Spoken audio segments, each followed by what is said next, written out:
नमस्कार विद्यार्थी मित्रांनो, आत्मबल फाउंडेशनमध्ये आपलं सहर्ष स्वागत। बघा, आपण आपला जो काही UPSC MPSC याच्यासाठीचा जो काही फाउंडेशन कोर्स आहे, ज्यामध्ये आपला जो फर्स्ट सब्जेक्ट आहे ऑफलाईन चालू आहे हिस्ट्री इतिहास, त्याच्यामध्ये आपण प्राचीन भारताचा इतिहास हा चालू केलेला आहे। ज्या अंतर्गत आपण इतिहासाचा अभ्यास करत असताना नेमके कोणते कोणते सोर्सेस वापरतो, नेमके कोणती साधनं वापरतो, त्या साधनांच्या मध्ये कोणते कोणते प्रकार असतात ते पाहण्याचा प्रयत्न केलेला आहे झालेला आहे त्या गोष्टी। त्यामध्ये आपण महत्त्वाची साधनं जी बघितलेली आहेत, एका बाजूला लिखित साधनं असतील, लिटररी सोर्सेस असतील, आणि दुसऱ्या बाजूला आर्किओलॉजिकल म्हणजे पुरातत्वीय साधनं असतील। आणि ह्या साधनांचा, ही जी दोन्ही साधनं आहेत, ह्या दोन्ही साधनांचा अभ्यास करून जे लिखाण केलं जातं त्याला इतिहास लेखन किंवा हिस्टोरिओग्राफी असं म्हटलं जातं। आणि भारताचा जर विचार केला तर भारतामध्ये सुरुवातीला जे इतिहासाचं लेखन आहे, म्हणजे साधनांचा अभ्यास करायचा आणि त्याचं लिखाण करायचं, हे मुळात भारतीय लेखकांनी सुरुवात केलेलं नव्हतं, तर ते केलेलं होतं ग्रीक किंवा चायनीज ऑथर्सनी केलेलं होतं। पण भारतीयानं जर कुठले असं इतिहास लेखन करायला चालू केलेलं असेल तर ते असतील कल्हण, रजत रंगिनी हा जो त्यांचा ग्रंथ किंवा पुस्तक होतं, जे काश्मीरबद्दल माहिती सांगत होतं। एक ऐतिहासिक, पहिलं ऐतिहासिक पुस्तक जर भारतातील कुठलं म्हणायचं असेल तर ते आपण म्हणू शकतो। हे जे काही सोर्सेस आहेत, मग नाणी असतील, भग्न अवशेष असतील, हे आपण सोर्सेस पाहिल्यानंतर, बघितल्यानंतर आता आपण जरा पुढं मूव्ह होत आहोत, पुढं जात आहोत। तर त्यासाठी बघा, आपल्याला इतिहास जो आहे, ज्या वेळेला समजावून घेत असतो आपण, इतिहासाचं ज्या वेळेला आपण समजावून घेत असतो त्यावेळेला आपल्याला इतिहासामध्ये क्रोनॉलॉजी म्हणजे कालानुक्रम जो आहे तो माहिती असणं फार गरजेचं आहे, जो की आपला झालेला आहे। पण परत एकदा मी सांगतोय, आपण इतिहासाचा सुरुवात विचार करत असताना सुरुवातीला प्री हिस्ट्री आहे। प्री हिस्ट्री म्हणजे इतिहासपूर्व काळ किंवा प्रागैतिहासिक कालखंड किंवा अश्मयुग कालखंड। म्हणजे आपल्या इतिहासाचा जर तुम्ही विचार केलात तर जास्तीत जास्त कालावधी हा अश्मयुगाचा म्हणजे प्री हिस्ट्रीचा आहे, जास्तीत जास्त कालावधी। त्यानंतर पुढे जर विचार कराल तर बघा, प्री हिस्ट्री नंतर आपण असं बघू शकतोय की समजा सिंधू संस्कृती आहे, बरोबर आहे ना? सिंधू संस्कृती आपण बघणार आहे। सिंधू संस्कृतीनंतर आपण बघणार आहे ती म्हणजे वैदिक संस्कृती बघणार आहे। वैदिक संस्कृतीनंतर म्हणजे हे काय आहे की बाबा, प्री हिस्ट्री अश्मयुग झालं, अश्मयुग झाल्यानंतर सिंधू संस्कृती आली, सिंधू संस्कृतीनंतर वैदिक संस्कृती आली, वैदिक संस्कृतीनंतर काय आलेलं आहे, आपण काय अभ्यास करणार आहे, मगध साम्राज्याचा अभ्यास करणार आहे, बरोबर आहे? साम्राज्य जे आहेत किंवा त्याला महाजनपदे आपण असं म्हणतो, महाजनपदांचा अभ्यास करणार आहे। त्यानंतर आली महाजनपदे। महाजनपदामध्ये महत्त्वाचं जे साम्राज्य होतं ते मगधचं साम्राज्य होतं, पण मगधच्या साम्राज्याला हरवून जे पुढं साम्राज्य चालू झालं ते म्हणजे मौर्य साम्राज्य, बरोबर आहे? आणि मौर्य साम्राज्यानंतर आपण जर पुढे गेलो तर मौर्य साम्राज्यानंतर उत्तर मौर्य काळ, उत्तर मौर्य काळानंतर गुप्त काळ, आणि गुप्त काळानंतर उत्तर गुप्त काळ। त्याच्यामध्ये कितीतरी आपण राजेशाह्या वगैरे पाहण्याचा प्रयत्न करणार आहोत। पूर्ण एन्शियंट हिस्ट्री, पूर्ण प्राचीन भारत आपण UPSC तसेच MPSC ह्या दोन्ही एक्झामसाठी जो काही आवश्यक आहे तो पूर्णपणे क्लिअर करण्याचा प्रयत्न करणार आहोत, ठीक आहे? गुप्त साम्राज्यानंतर आपण असं बघूया की हर्षवर्धनचा कालखंड आहे, असं आपण समजूया, हर्षवर्धन। आणि ह्यानंतर कुठंतरी भारतामध्ये असं आपण बघतोय की मुस्लिम जे काही लोक आहेत, मुस्लिम लोक जे आहेत, म्हणजे पैगंबराने अरबस्थानमध्ये वगैरे आपण असं बघतोय की मुस्लिम धर्माची स्थापना केली। आपण त्याबद्दल सर्व माहिती पाहणार आहे। मुस्लिम धर्माची स्थापना तिथं झाल्यानंतर ती जी लोक आहेत, ती लोक त्या मुस्लिम धर्माचा प्रसार करण्यासाठी भारताकडे येऊ लागली, आणि त्यानंतर ॲक्च्युली आपल्या भारताच्या मध्ययुगीन इतिहासाला सुरुवात झाली, असं आपण सहजरित्या काय करू शकतो, म्हणू शकतो, ठीक आहे? आता जरा बघा,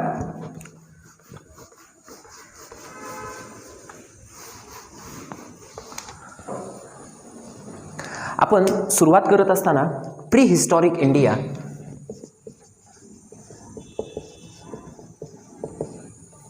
प्री हिस्टॉरिक इंडिया म्हणजे इतिहासाचा प्रागैतिहासिक कालखंड, प्रागैतिहासिक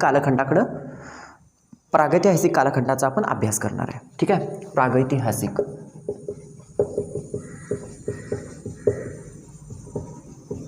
असं म्हणूया की हा प्रागैतिहासिक कालखंड आहे आपल्या इतिहासाचा। आता जर आपण प्रागैतिहासिक कालखंडाबद्दल विचार करायला गेलं, असा कोणता काळ आहे की तो म्हणजे आपण म्हणतो की भारताच्या बाबतीत हा प्रागैतिहासिक किंवा जगाच्या बाबतीत जर विचार करायला गेलं तर कोणता काळ प्रागैतिहासिक कालखंड?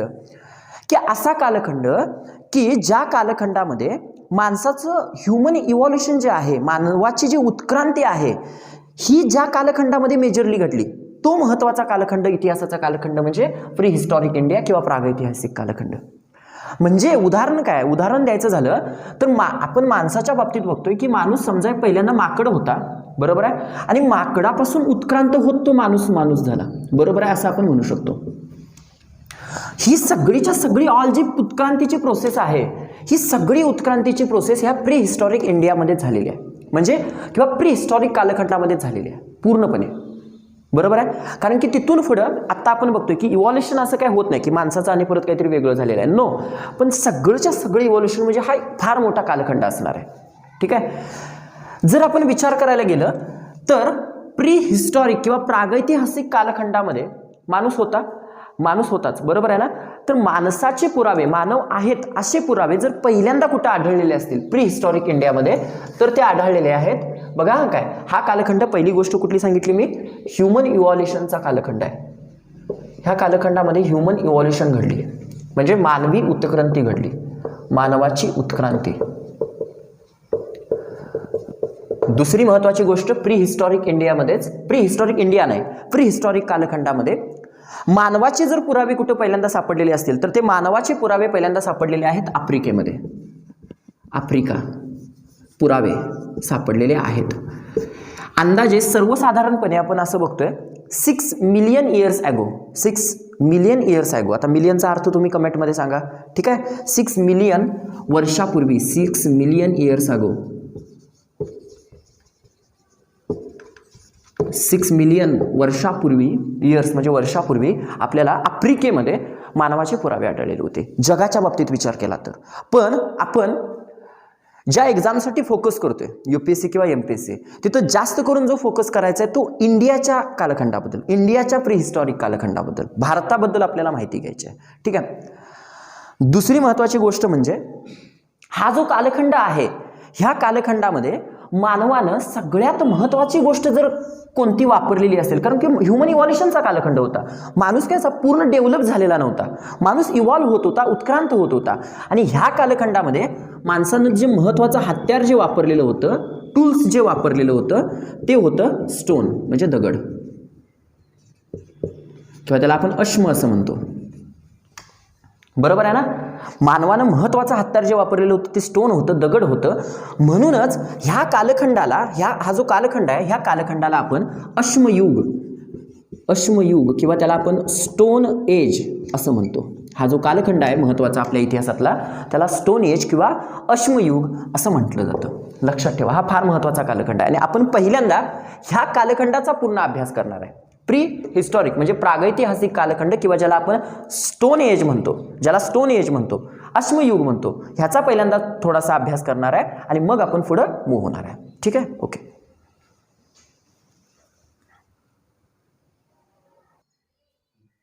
आता बघा, आपण असं बघतोय की ह्या कालखंडामध्ये ह्युमन इव्हॉल्युशन घडली. आता जी काही ह्युमन इव्हॉल्युशन किंवा मानवाची उत्क्रांती झाली, एक लक्षात ठेवायचं, this human evolution is directly connected with earth evolution. म्हणजे तुम्ही असं बघताय की पृथ्वी होती, पृथ्वी, बरोबर आहे की नाही, पृथ्वीचं सुद्धा इव्हॉल्युशन घडत गेलेलं आहे, पृथ्वी सुद्धा हळूहळू उत्क्रांत होत गेलेली आहे, पृथ्वी हळूहळू चेंजेस होत गेलेले आहेत पृथ्वीचे. जसे पृथ्वीच्या हळूहळू चेंजेस होत गेलेले आहेत तशाच पद्धतीने ह्युमन इव्हॉल्युशन कनेक्टेड होत गेलेलं आहे. म्हणजे जसं मानवाची उत्क्रांती झालेली आहे, is directly connected with earth evolution, पृथ्वीच्या उत्क्रांतीशी ते संदर्भात आहे. एक लक्षात ठेवा, ह्या गोष्टी सर्व आपण पाहणार आहोत. ओके, ठीक आहे. आता बघा, आपण एक गोष्ट बघितली की ह्या कालखंडामध्ये माणसानं वापरलेलं महत्त्वाचं जे हत्यार होतं ते दगड होतं, अश्म, म्हणून अश्मयुग असं म्हटलं गेलं. पण जे दगडाचं हत्यार वापरलेलं आहे, त्या दगडाचा हत्यार जे वापरणार, बघा, सुरुवातीला बाबा साधं म्हणजे गोल घेतला कुठेतरी, समजा चांगला एक गोल मारलं फेकून, एखाद्या प्राण्याला ठार मारला, बरोबर आहे काय.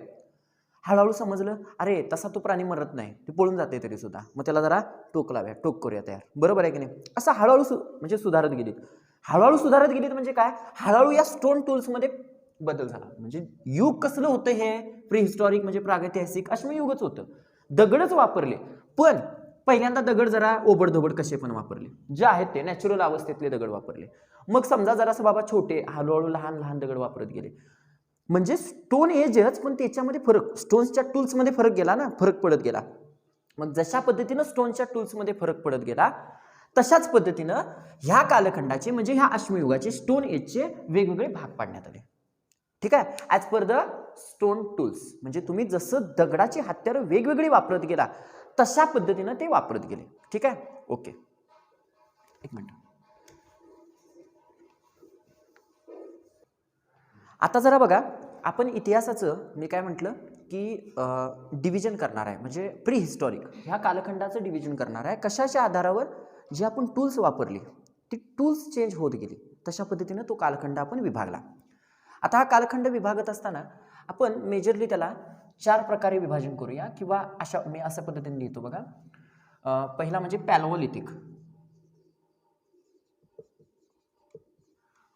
पॅलोलिथिक म्हणजे पुराणाश्म युग.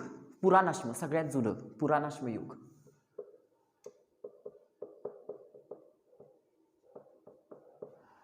पॅलोलिथिक कालखंडानंतर जो आहे तो म्हणजे मेसोलिथिक, म्हणजे मध्याश्म युग. ठीक आहे, मेसोलिथिक म्हणजे मध्याश्म युग. त्यानंतरचा कालखंड जो आहे, त्यानंतर जर विचार केला तर तो आहे नवाश्म युग किंवा निओलिथिक कालखंड. निओलिथिक, नवाश्म युग.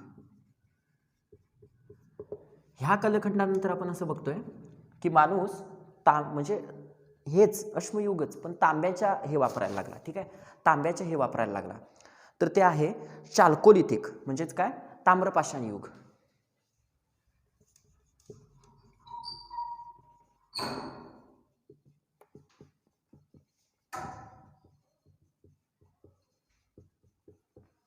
आणि त्यानंतरचं जर आपण बघितलं म्हणजे ह्युमन ह्याच्यामध्ये, तर आयर्न एज म्हणजे काय, लोहयुग. हे फार महत्वाचं आहे, लक्षात ठेवा. म्हणजे आता लोखंड फार स्वस्त आहे म्हणून लोखंड आधी वापरलेला असेल आणि तांबा नंतर वापरले असेल असं नाही आहे. ठीक आहे, आता सर्वसाधारणपणे जर तुम्ही म्हणजे विचार करायला गेलं सर्वसाधारणपणे बरं का, तर जो हा पॅलोलिथिक कालखंड आहे फार जुना, बरोबर आहे की नाही, तर असं आपण म्हणूया की 5 लाख वर्षापूर्वी किंवा 5 लाख BCE, 5 लाख BC, 5 लाख इसवी सन पूर्व, ते पण आपण सांगितलेलं आहे, ते पण सांगण्याचा प्रयत्न केलेला आहे की बघा, 0 म्हणजे काय, येशू ख्रिस्ताचा जन्म. येशू ख्रिस्तांचा जन्म झाला 0ला, असं आपण म्हणूया. आणि आज आपलं काय चालू आहे, 2022, बरोबर आहे. याचा अर्थ येशू ख्रिस्तांच्या जन्मानंतर किती वर्ष, 2022 वर्ष आपण नंतर पुढे आहे. आणि हे जे सगळं घडायला लागले, हे प्री हिस्टॉरिक, हे इथनं इकडे कायचा संबंधच नाही अजून, आपण इथं भरपूर नंतर येणार आहे. आत्ता आपलं जे चालू आहे ते इकडे सगळं, म्हणजे कुठला इतिहासपूर्व काळ किंवा बिफोर ख्रिस्ट जो कालखंड आहे आपण असं म्हणतोय, त्या कालखंडामध्येच आपण ह्याचा विचार करायला लागलोय, अभ्यास करायला लागलोय, हे लक्षात ठेवणं गरजेचं आहे. आता जर सर्वसाधारणपणे विचार केला तर जे पॅलोलिथिक कालखंड आहे, पुराणाश्म युग कालखंड आहे, तो सर्वसाधारणपणे 5 लाख इयर्स अगो, म्हणजे 5 लाख बिफोर ख्रिस्ट BCE ते 50,000 वर्ष, 50,000 50K BCE, 50K BC, 50K म्हणजे काय, 50,000 वर्ष पूर्व.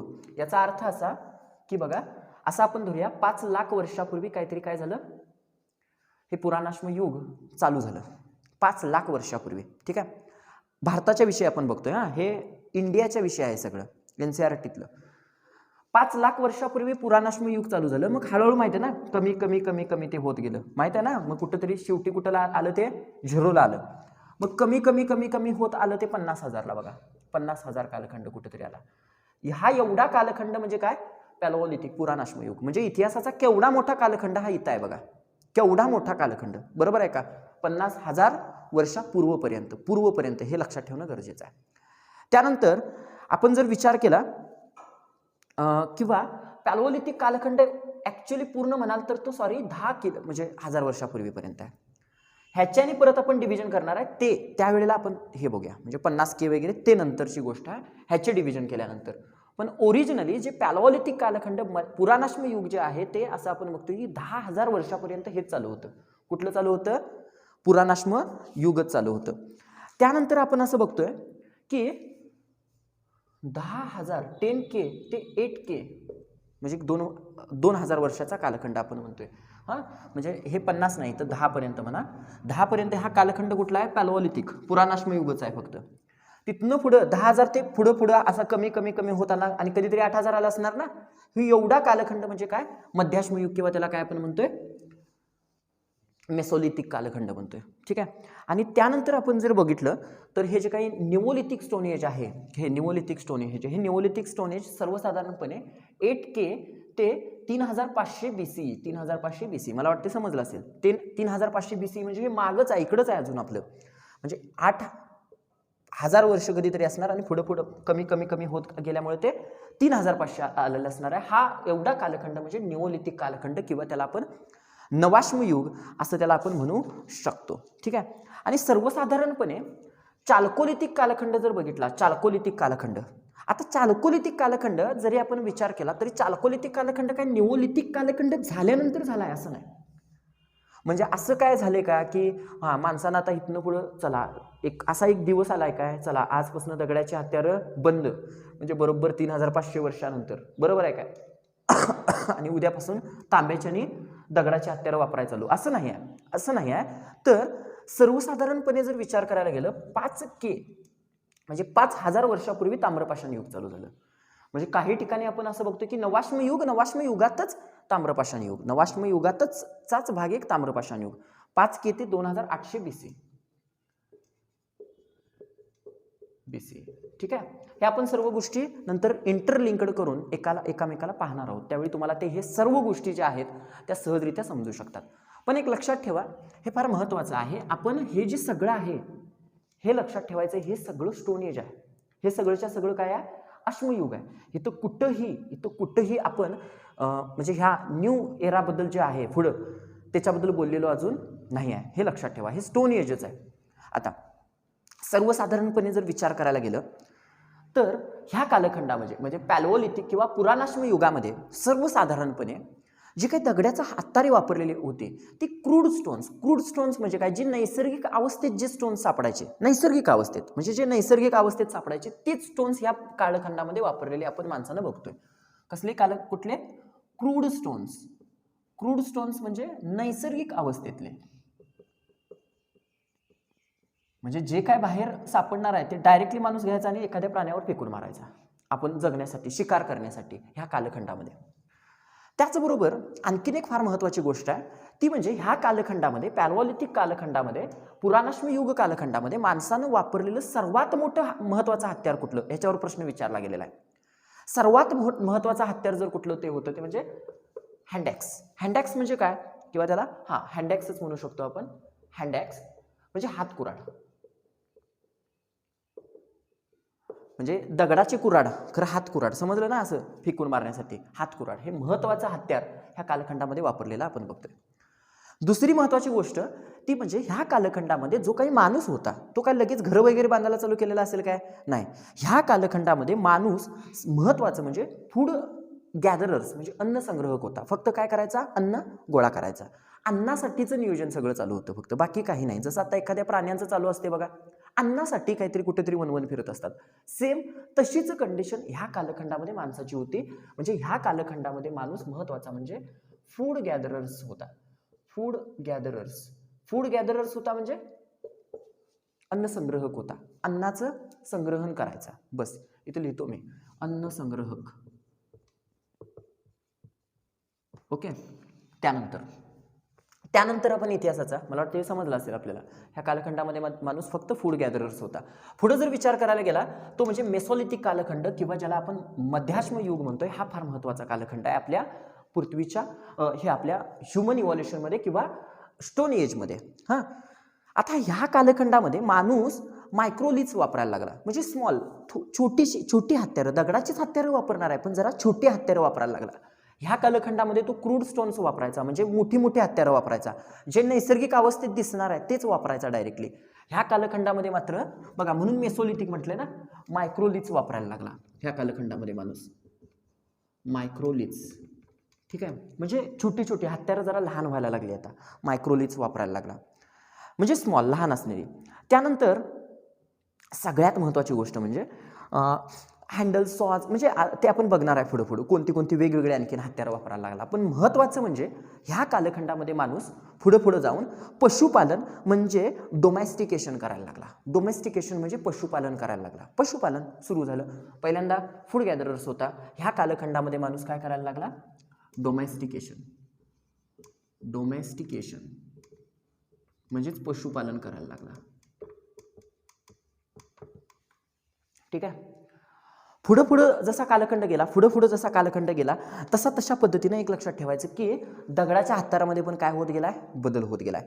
ह्या कालखंडामध्ये जर आपण बघितलं तर ह्या कालखंडामध्ये माणूस पॉलिश्ड स्टोन्स वापरायला लागला. पॉलिश केलेले जे काही स्टोन्स आहेत, म्हणजे जरा चांगली दगडाची हत्यारं, एकदम लहान, म्हणजे वाघाला मारायचा आहे ना, उगाच एवढा मोठा हे करून उचलसपर्यंत जीव जाणार, त्याच्यापेक्षा छोटंसंच हत्यार बनवायचं, खरं ते मरणार, अशा पद्धतीनं म्हणजे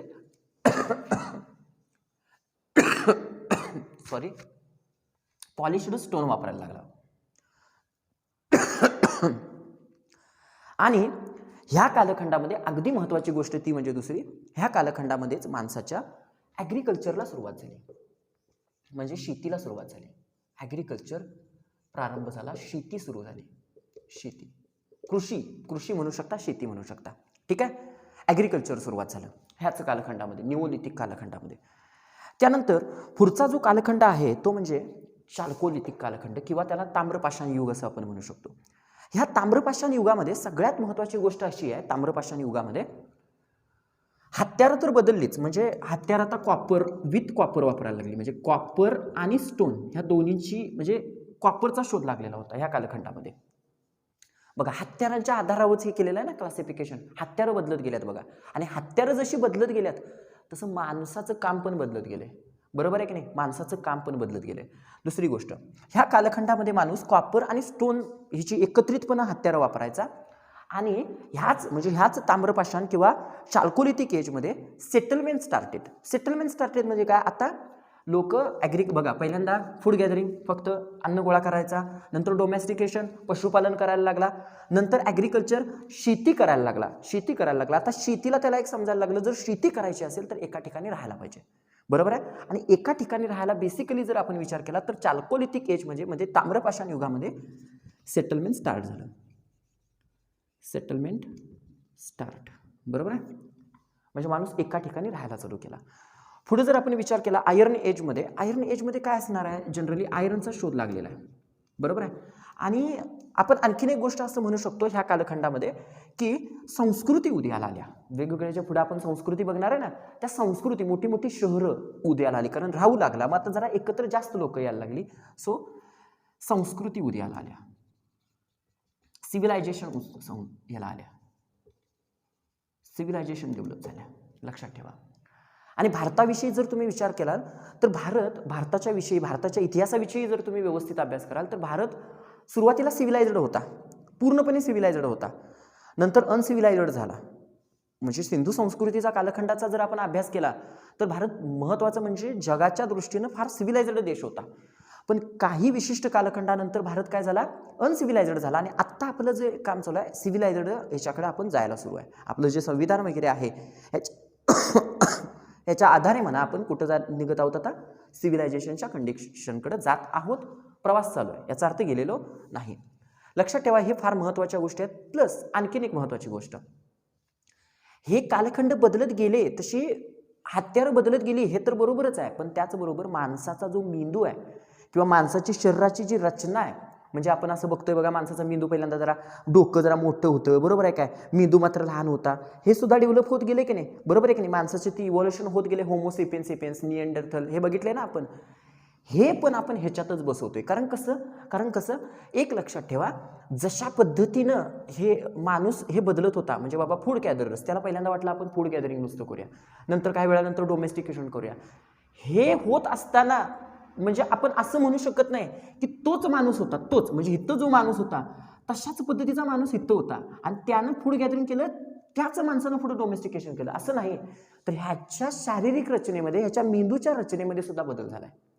म्हणजे विचार करा, मी काय म्हणतोय, आपल्याला हे एक समजायला पाहिजे की एकदम कसं काय माणसाला असं समजत गेलं, कसं काय समजत गेलं की हा बाबा आता डोमेस्टिकेशन, पशुपालन करायला पाहिजे, किंवा बाबा आता चला ॲग्रिकल्चर करायला पाहिजे, किंवा चला बाबा आता संस्कृतीचा उदय किंवा सेटलमेंट राहायला पाहिजे कुठंतरी.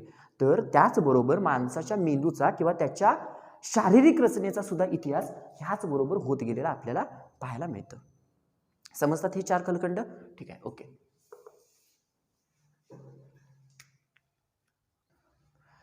आता मानवाची उत्पत्ती कधी झाली, मानवाची उत्पत्ती कधी झाली आणि त्याच्या संदर्भात आपली जी जिओलॉजिकल टाइम स्केल आहे, म्हणजे असं आता आपण काय बघितलं की जे स्टोन्स आहेत, स्टोन टूल्स आहेत, हळूहळू काय होत गेले, इव्हॉल्व्ह होत गेले, हे बघितली गोष्ट, बरोबर आहे की नाही. मग स्टोन टूल्स इव्हॉल्व्ह होत गेले, बरोबर आहे, ह्युमन इव्हॉल्व्ह होत गेला, बरोबर आहे, म्हणजे अर्थ पण इव्हॉल्व्ह होत आलेली आहे की नाही. अर्थची इव्हॉल्युशन पण झालेली आहे. अर्थ जर सिंपल भाषेमध्ये तुम्ही जर बघाल, सिंपल जनरली जर तुम्ही बघाल अर्थच्या बाबतीत, तर पृथ्वीच्या बाबतीत काय होतं, पहिल्यांदा एक 250 मिलियन इयर्स ॲगो असं जर आपण विचार केला, ज्युरॅसिक कालखंडाच्या दरम्यान किंवा पर्मियन कालखंडाच्या दरम्यान पृथ्वीवर एक पूर्ण असा आज जे 7 खंड वेगवेगळे दिसतात तसं नव्हतं, जे वेगळ्या बाजूला असे दिसतात समुद्रामध्ये वगैरे, ते नव्हतं.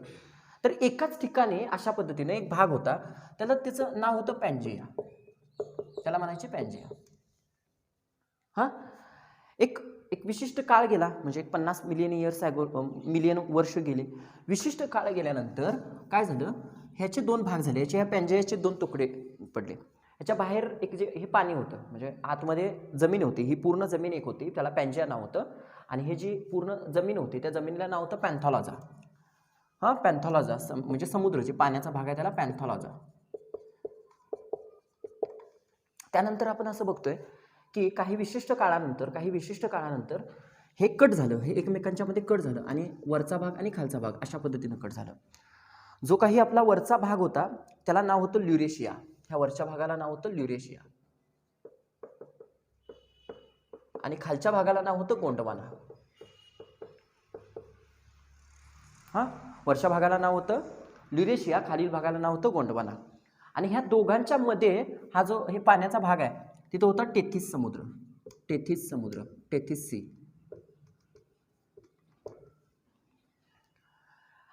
आपण असं आणि बघतोय काही विशिष्ट काळानंतर हे ड्रिफ्टिंग झालं, म्हणजे हे फुटलं इकडे तिकडं आणि हे एकत्र तिकडं आणि वर आणि जायला लागलं. म्हणजे उदाहरणार्थ काय म्हणतोय मी, सिंपल भाषेमध्ये सांगायचं झालं तर काही विशिष्ट काळानंतर हे कटिंग झालं समजा, आणि कटिंग होऊन किंवा एकत्रित धरूया हे वर जायला लागलं, म्हणजे कुठं परत ल्युरेशियाकडं. पण मध्ये काय आहे, 33 समुद्र आहे ना, मध्ये 33 समुद्र आहे. तर मध्ये 33 समुद्र आहे, त्याच ठिकाणी काय तयार झाला, हिमालय पर्वत तयार झाला. आपण हे सगळं जिओग्राफीमध्ये शिकणार आहे, अगदी प्रॉपर व्यवस्थितरित्या शिकणार आहे. त्यामुळं आता आपण जास्त डीप न जाता वरच्यावर फक्त सांगतो, इथं काय तयार झाला, हिमालय तयार झाला. मग मला सांगा, भारताच्या बरोबर उत्तरेला कोण आहे, हिमालय आहे, बरोबर आहे की नाही. उत्तरेला हिमालय आहे, याचा अर्थ लक्षात ठेवायचा, हिमालय तर वर झाला, म्हणजे भारत गोंडवानाचा भाग असेल का ल्युरेशियाचा भाग असेल, गोंडवानाचा, कारण भारत असा खाली असणार आहे ना इथं, आणि म्हणून तर भारताच्या उत्तरेला काय आहे, हिमालय आहे. ही गोष्ट लक्षात ठेवणं फार गरजेचं आहे.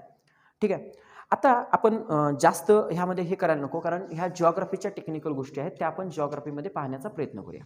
ओके, आता बघा, जनरली जर सर्वसाधारणपणे आपण बघायला गेलो मानवाच्या उत्पत्तीबद्दल, किंवा माणूस पहिल्यांदा कुठं आपल्याला हे झाला, तर ह्या जिओग्राफिकल एक टाइम स्केल पाडली जाते, की म्हणजे आर्कियन कालखंड, हे असं कालखंड पाडले जातात. ठीक आहे, त्यातला एक पिरियड म्हणून एक भाग असतो. म्हणजे काय होतंय, काय असते सांगतो तुम्हाला, उदाहरणात सांगतो. ठीक आहे, समजा पृथ्वी आहे, पृथ्वी पहिल्यापासून हळूहळू इव्हॉल्व्ह होत आली, बरोबर आहे की नाही. त्याच्यातल्या एक विशिष्ट कालखंडामध्ये काहीतरी एकच गोष्ट झाडली असणार, त्याला काहीतरी एक नाव दिलं, बरोबर आहे का. मग त्या कालखंडामध्ये कुठल्या तरी एका जीवाचं नाव दिलेलं असलं, नाव म्हणजे जीवाचं हे लागलेलं असणार, जीव तयार झालेला असणार आहे. तर अशा पद्धतीने ते कालखंड पाडलेत. ठीक आहे, आपण जिओग्राफीमध्ये पाहूया ती गोष्ट. इथं बघा, एकच महत्त्वाचं आहे, माणसाच्या बाबतीत जर बघाल जिओग्राफिकल स्केल याच्यामध्ये टाकलात तर एक प्लिस्टोसीन एज म्हणून एक होतं. कुठलं एज होतं, प्लिस्टोसीन एज. ठीक आहे, बरोबर आहे. प्लिस्टोसिन एज हे इंग्लिशमध्ये मराठीमध्ये नाही देत आहेत. Pleistocene age 1.88 million years ago, इथं आपण असं म्हणतोय की पहिल्यांदा माणूस आपल्याला दिसला किंवा माणसाची पहिल्यांदा उत्पत्ती ह्या प्लिस्टोसिन एजमध्ये किंवा प्लिस्टोसिन ह्या भागामध्ये काळामध्ये झाली. मानव आपल्याला पहिल्यांदा दिसला. पण जो हा कालखंड होता, हा कालखंड मुळात आईस एज होतं. आईस एज म्हणजे बर्फ वगैरे होता. ठीक आहे. शीतयुग असं आपण म्हणू शकतो त्याला. शीत कालखंड, हिमयुग म्हणू शकतो. हिमयुग होतं हे. कोल्ड एज, बरोबर आहे ना. आईस एज होतं हे. ह्या आईस एज नंतर ह्याच कालखंडामध्ये माणूस पहिल्यांदा दिसायला लागला. ह्या कालखंडामध्ये नंतर आणखीन एक कालखंड आलेला आहे, तो म्हणजे होलोसिन एज. ह्याच्यानंतर आलेला आहे ते म्हणजे होलोसिन. आणि ह्या होलोसिन काळामध्ये हे वॉर्म युग होतं. म्हणजे उष्णता वाढायला लागली. वॉर्म एज म्हणजे काय, मी काय सांगण्याचा प्रयत्न करतोय, माणूस ॲक्च्युली जो जन्माला आलेला होता, उत्पत्ती झालेली होती, ती 1.8 मिलियन इयर्स ॲगो म्हणजे प्लिस्टोसिन कालखंडामध्ये झालेली होती. आणि प्लिस्टोसिन कालखंड कसा होता, हिमयुग होतं, ते आईस एज होतं. बरोबर आहे का. आणि नंतर आपण बघतोय की वॉर्म एज आलं, होलोसिन एज. मग तुम्ही म्हणणार अरे पहिल्यांदा बरोबर प्लिस्टोसिन एज आहे, हिमयुग आहे, बरोबर आहे, मग तिथनं पुढे वॉर्म युग, माणूस जगला कसा काय. तर माणूस जगण्याचं कारण एकच आहे, बिकॉज ऑफ इव्हॉल्युशन किंवा त्याला काय म्हणतो आपण, उत्क्रांती. माणसानं स्वतःमध्ये उत्क्रांती, इव्हॉल्युशन काहीतरी करत गेले, स्वतःमध्ये बदल करत गेलेला आहे. बरोबर आहे ना. इव्हॉल्युशन झालेलं आहे, ते त्याच्याशी कनेक्टेड आहे. लक्षात ठेवा, हे लक्षात असणं फार गरजेचं आहे. ठीक आहे. आता बघा, आपण एक गोष्ट बघितली की जे काही स्टोन टूल्स आहेत ते इव्हॉल्व होत गेले. त्याचबरोबर जिओलॉजिकली सुद्धा अर्थ काय होत गेली, इव्हॉल्व होत गेली. बरं, त्याचबरोबर माणूस सुद्धा इव्हॉल्व होत गेला का नाही, गेला की. म्हणजे माणसाचा तुम्ही जर विचार केला, समजा माणूस आता सुरुवातीला जरा काहीतरी असा ठेंगणा, असा ह्याच्यामध्ये कमरेमध्ये वाकलेला वगैरे हा माणूस आहे असं का धरूया. हा आता कसा काढणार, ठीक आहे. हा असं धरा की कमरेमध्ये वाकलेला माणूस आहे, ह्याला असं वाकवे. ठीक आहे. ओके. तर अशा पद्धतीचा कमरेमध्ये वाकलेला पहिल्यांदा असा म्हणजे थोडासा छोटा लहान माणूस, ज्याचा डोक्याचा आकार जास्त आहे पण मेंदू कमी आहे. बरोबर आहे, मेंदूचं वजन कमी आहे, असा माणूस. तर अशा माणसाला जे नाव दिलेलं होतं ते होतं ॲस्ट्रालोपिथिलस. ठीक आहे. ॲस्ट्रालोपिथिलस. ठीक आहे. आणि हा जो माणूस आहे हा 5 मिलियन इयर्स ॲगो म्हणजे 5 मिलियन वर्षापूर्वी आपण बघतोय की आफ्रिकेमध्ये असा माणूस सापडला. कारण आफ्रिकेमध्येच पहिल्यांदा म्हणतोय ना आपण माणूस हे झालेला आहे. बरोबर आहे की नाही. अशा पद्धतीची माणसं पहिल्यांदा आफ्रिकेमध्ये होती. ठीक आहे. म्हणजे माणूस सुरुवातच तिथनं झाली. पण माणूस असा होता, जरा असा म्हणजे ठेंगणा म्हणा किंवा जरा असा कमरेतनं वाकलेला असा समजूया. ठीक आहे. मग हळूहळू माणूस इव्हॉल्व होत गेला. म्हणजे एक लक्षात ठेवा, विचार करा, आता माणूस इव्हॉल्व होत गेला. आफ्रिकेमध्ये पहिल्यांदा आफ्रिकेच्या ठिकाणी तो हा अशा पद्धतीचा माणूस जन्माला आला. बरोबर आहे की नाही. पण हळूहळू तो इव्हॉल्व व्हायला लागलाय, हळूहळू आता त्याच्यात बदल व्हायला लागलाय. तशा पद्धतीने जिओलॉजिकली सुद्धा पृथ्वी सुद्धा बदलायला लागली आहे. हे कुठेतरी एक कनेक्शन आहे, हे कनेक्शन कळणं गरजेचं आहे. समजलं का. बघा, माणूस चेंज होत आहे, माणूस चेंज होता होता जिओलॉजिकली पृथ्वी पण चेंज होत आहे. ठीक आहे. हे महत्वाचं आहे. त्यानंतर माणूस जरा बाबा म्हणजे असा काढूया, जरा एक थोडा बाबा जरासा उंच, त्या माणसापेक्षा थोडासा उंच आणि थोडासा ताठकण्याचा. ठीक आहे. थोडासा ताठकण्याचा, उंच वगैरे व्हायला लागला. मग त्याला आपण नाव दिलं होमो हॅबिलस. ह्याला काय नाव दिलं, मराठीमध्ये पण तेच दिलं जातं, होमो हॅबिलस असं नाव देण्यात आलं. बरोबर आहे. म्हणजे आता इव्हॉल्व झाला, बदल झाला का नाही माणसामध्ये, चेंज झाला. बरोबर आहे का. तसंच त्याच्या मेंदूमध्ये पण फरक झालेला असणार आहे. मेंदू पण त्याचा बदललेला असणार आहे. त्याच्यानंतर जर आपण बघतोय थोडासा आणखीन उंच म्हणा किंवा जरा चांगला ताठकण्याचा, थोडा ताठकण्याचा, मेंदू थोडासा बदललेला पुढचा माणूस सापडला, तो म्हणजे होमो इरॅक्टस. ठीक आहे. होमो इरेक्टस नंतर आपण बघतोय तो म्हणजे माणूस झाला. आणि परत जरासा आपण ताटकडे असा आणि असा थोडासा अजून उंच, बरोबर आहे का, त्याला आपण असं म्हणूया होमो निएंडरथल. काय नाव देऊया त्याला? Homo Neanderthal. Homo Neanderthal. ठीक आहे, मराठीमध्ये पण तेच होमो निएंडरथल. आणि त्यानंतर मग एक बुद्धिमान माणूस, ज्याचा मेंदू वगैरे पूर्णपणे डेव्हलप झालेला आहे, असा एक बुद्धिमान माणूस, असा बुद्धिमान माणूस आहे बघ, सगळं त्याच्याकडे आहे असा, हां, केस वगैरे पण छोटे छोटे कडे या माणसाला, असा माणूस इव्हॉल्व झाला, तो म्हणजे homo sapien sapien. Homo sapien sapien. ह्याचा अर्थ आपण काय बघतोय, एक लक्षात ठेवा, ह्याचा अर्थ एकच आहे की माणूस इव्हॉल्व होत आहे, बरोबर आहे, माणसामध्ये स्वतःमध्ये चेंज होत आहे की नाही, व्हायला लागलाय माणसामध्ये चेंज, पण त्याचबरोबर जिओग्राफी पण चेंज व्हायला लागली आहे की नाही. म्हणजे काय व्हायला लागलंय, समजा ते पॅन्जियातनं हे व्हायला लागलंय, पॅन्जियातनं काहीतरी हे व्हायला लागलंय, त्यानंतर भारत जो आहे आपण जिओग्राफीमध्ये बघणार आहे, हळूहळू हळूहळू वरच्या बाजूनं जात आहे, वरच्या बाजूनं सरकत आहे, असं सगळं व्हायला लागले. आणि त्याच कालखंडामध्ये नेमकं हे माणूस पण इव्हॉल्व व्हायला लागलाय, बुद्धिमान माणूस पण यायला लागलाय. आणि ह्याच कालखंडामध्ये आपण आणखीन एक गोष्ट बघतोय, माणूस तर इव्हॉल्व व्हायलाच लागलाय, पण माणूस इव्हॉल्व होता होता त्याच्या हातातली मग हत्यारं पण बदलायला लागली. कारण आता बघ ना, विचार कर, ही हा माणूस कसा झालाय, जरा दगड म्हणजे बुद्धिमान झालाय. आता समज ह्या माणसामध्ये आणि ह्या माणसामध्ये विचार करूया, होमो हॅबिलिसमध्ये, हा माणूस जरासा बाबा छोटासा, लहान, ह्याच्यामध्ये वाकलेला, थोडीशी बुद्धी कमी असलेला, मग हा माणूस किंवा हा माणूस समजूया, हा माणूस आणि तो माणूस, विचार कर, हा माणूस जो आहे हा छोटासा, हा माणूस जो ॲस्ट्रॉलोफिथिलस असं आपण त्याला म्हणतो, जो आफ्रिकेमध्ये होता, तो असं नाही होणार की डायरेक्टली म्हणजे ह्याची हत्यारं वापरणार आहे, म्हणजे काय ते एकदम गुळगुळीत एकदम पॉलिश्ड नाही ना वापरणार, हा स्टोन टूल्स, बरोबर आहे की नाही.